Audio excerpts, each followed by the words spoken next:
Hi, Larry Adams. I'm at NeoCon with Doug Mockett from Mockett Company. So tell me, what's the show like this year? What do you guys have? New, exciting? It's a pleasure to be here, and this is, I think, our 40th NeoCon or 41st exhibiting.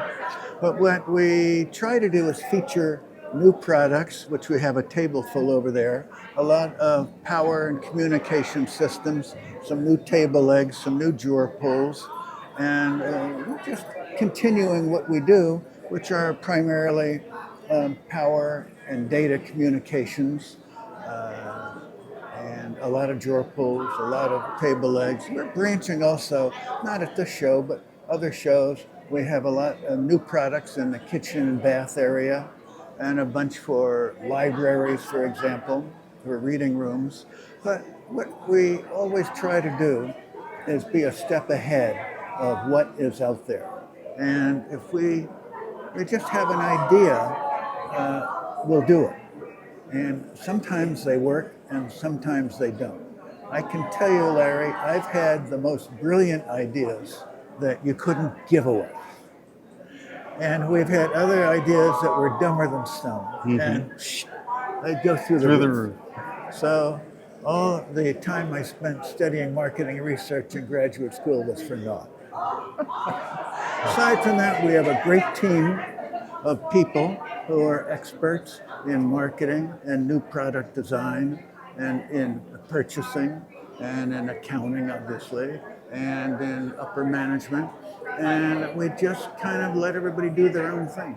There's not much structure. I mean, we're not herding cats, and we're not standing over people, watching what they do every day. Basically, you're in charge of yourself, and it mostly works out. Now, you mentioned this is your 40th or 41st show. Why do you keep coming back to NeoCon?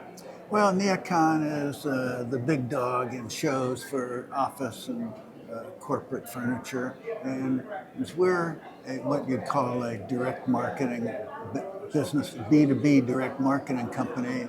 We don't have showrooms, we don't have salesmen out on the road, but it's all direct marketing, a big social media presence, and we ship daily hundreds of orders all over the country, and it just seems like a more efficient way to market. And as time has gone on over the last 40 years, it turns out that it's probably correct.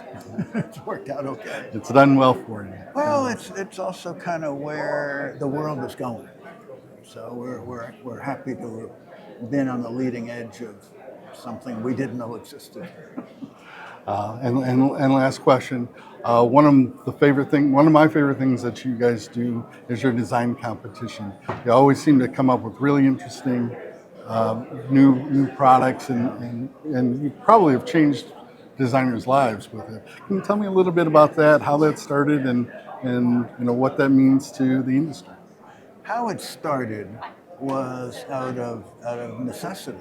I would get calls from somewhere in California, as you know, get calls from somebody in Des Moines, Iowa. Hey, I've got a great idea. It's this, that, the next thing. Get a call from somebody in Mississippi. I've got a great idea for something. But they had no forum for the idea. They had nowhere to sell it or present it to like a jury of their peers. So I started this design contest, open to all. Submit your ideas, and the winning idea or ideas we would pay, I think, $1,000 and a 5% royalty over 15 years.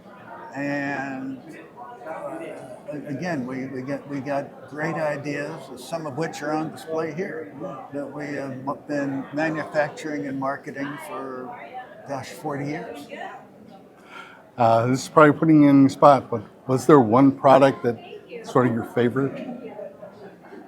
Well, now it's all the power and data grommets. But back in the day, it was just a plain old grommet that I give great credit to my ex-wife for inventing. No, I'm serious. And she invented it, and I had marketing skills. She was in the office furniture design industry. And she said, here's this great idea. So 1979, 1980, when wires were dripping everywhere over the sides of desks, and she had this idea of this grommet that wires could be funneled through. So my background was in marketing and hers was in product design. She invented it, I marketed it, and lo and behold, here we are. There you go. All right. After 40 some odd years, here we are, and 45 years, I guess. But the one grommet, people called, can you make that in another size? Sure. Can you make that in a different?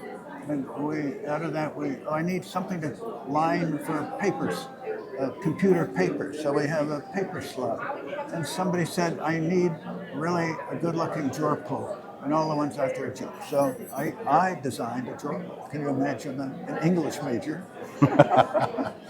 And that led to another drawer pull. And now we have like 450. And somebody wanted a table leg, but it had to be well plated. And I knew a guy who made table legs, and I said, I need really good quality. He said, well, it's got to be cold rolled steel. Like I ever heard of cold rolled steel. And that's what you need as a base. He said, and all those legs out there are all hot rolled steel, and that's why they look like junk. So I found a guy who made cold rolled steel in LA and had a guy cut them and make them, and here we are. Crazy things like that, but responding to the needs of the market. It's not much more complex than that, right? It's true, it's not complex. Some would say it's simple. But why did Mockett get so successful at it and maybe others either didn't see that simple product or didn't hit it out of the park with you? I have no board of directors to respond to. So when we want to introduce a product, whether it succeeds or fails, doesn't matter, we do it. And, sometimes it works, sometimes it doesn't.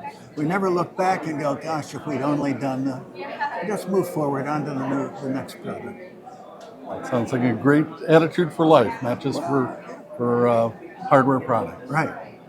No, exactly. You always look forward, never look back.